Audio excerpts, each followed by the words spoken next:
in the game. He felt like you guys scored enough points, just couldn't get stops.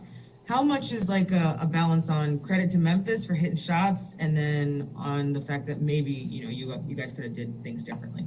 No, it's at least in my opinion, it's exactly what you said. They were hitting shots, and but at the same time, they came out and kind of punched us in the face, and then from there we kind of tried to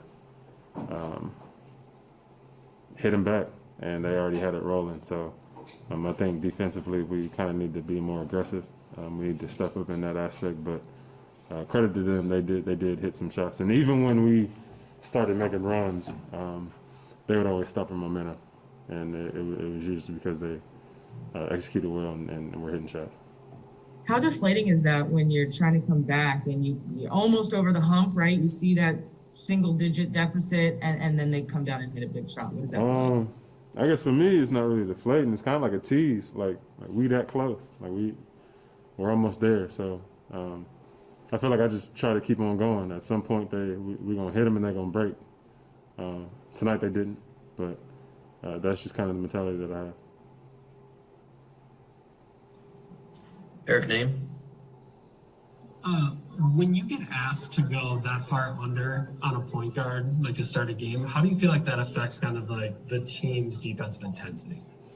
I think sometimes it could trickle down, but for the most part, I don't think so. I think that we just came out flat today. We've done it before and done it pretty well, and then we started being aggressive on him, and he started getting downhill to his left and making plays. But I thought we did a pretty good job on him tonight. But Grayson Allen had a good game. Dylan Brooks had a good game. So there's other aspects of the game that I feel like we, again, from the beginning, us as players, even myself, I need to be more aggressive defensively. Defensively, what did you kind of see in the zone? I know that's something you guys have been working on all year, but just you guys go to that for a lot in the second half. What did you see? I think it's something that we can throw in sometimes and kind of mess with them a little bit. I feel like at first it was very, very effective, and that's when we started coming back. I think we got it within like 9 or something like that. And then they kind of figured it out. I think from there we were just exchanging baskets. But they weren't making threes for the most part. I know Grayson hit a couple, and maybe Brooks and somebody else. But everything was kind of in the paint, little floaters, and we kind of leave Brook to kind of gauge that and be able to defend that. So again, it was something that we are trying to work on and see how we can get better at it or if it's good at all. So I'm kind of glad that we took the time to try to figure that out. For you guys, when I don't know if you want to call it a blitz, but they're very aggressive on pick and roll defense. Kind of what does that do to you guys offensively, and how do you think you guys can do better against her?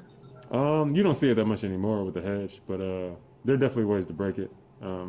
Usually when they're aggressive like that, you just have to play smarter. You can screen the hedge, you can get off it quickly, but those are things that we kind of have to be able to read in the moment, make adjustments in that way. So they did hedge really, really well, but I feel like at one point in the game we were just exchanging baskets. Ben Steele. You mentioned Grayson Allen. Yeah, 26 points. I think he had a couple big shots in the fourth quarter. Why do you think he was able to get loose there? I think it happens. I think, especially in the zone sometimes, and something that we're working on, you kind of fall asleep. And he had I think a couple wide open ones, but once you're hot already, and there's just something about a zone sometimes that you kind of give up threes, and even him in transition, he just kind of came down and locked in and knocked it down. So again, he's a good player. That's what he does, and he had a good game tonight. Lori Nickel. Hey, Jrue, aside from tonight, I'm trying to work on a story on how Mike Budenholzer keeps this defensive emphasis even as scoring goes up throughout the league every year. 3-point shots are way up over the last several years. I wondered, I know he emphasizes it, but I don't know how. What's your impression with that? Is it film? Is it practice? Is it, he doesn't lecture? How have you noticed is his kind of coaching technique with the point of defense? All right. Bud's not really a lecturer. He's kind of straight to the point, and this is what we want to do. So when we start off in our defensive schemes, he gets straight to it. and explains it and shows us what we want to give up, shows us what we want to take away, and then what we kind of want to stop and be really good at. So even from the beginning, I think that for me coming in my first year, he did a great job explaining what he wanted out of the defense for me. And then from there, we just kind of have to be aggressive. He does want us to be aggressive, especially on those guards. Make them make tough twos, and then kind of leave it to big fella Brooke and Giannis to kind of clean up the boards and those block shots. So I think he does a great job explaining the defense. Thank you. One more to Jim Ozarski.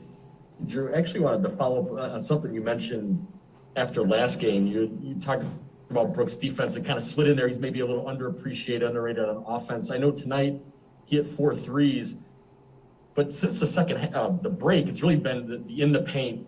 Some of the post work is really like his numbers are kind of way above. What does that mean to this offense, I guess, if he's being that effective or maybe being that aggressive, rolling to the rim, getting to the getting inside like that? Yeah, I don't know if people remember, but Brooke was an all-star. Like Brooke did that on a night-to-night basis. Back when the game was different, when Brooke was in the post and making plays and doing this and getting to the free throw line, like Brooke has that in his game. So I think maybe people kind of forgot about that because he shoots more threes now. But again, for me, in playing against Brooke in high school, he's always been a great post player. But I think getting Brooke inside the paint because he's 7 feet, getting him to the free throw line, he's a threat from anywhere on the floor. And again, I just kind of think that people kind of forget about him, or maybe he slides under the radar. But he's definitely an underrated guy for me. Thanks, Jrue. Appreciate it.